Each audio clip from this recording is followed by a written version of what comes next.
First, check to see if you have installed Hypothesis as a Chrome extension.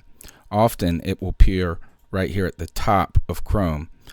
If it doesn't, you want to click these three dots right here, go to More Tools, Extensions, and look in this list right here for Hypothesis. You can even search right here.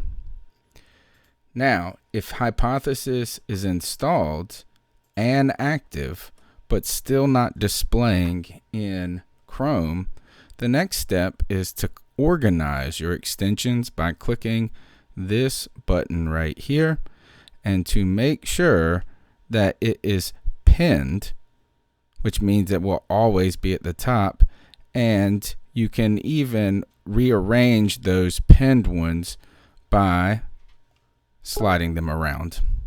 So if you want to keep Hypothesis as your first one, you put it right there.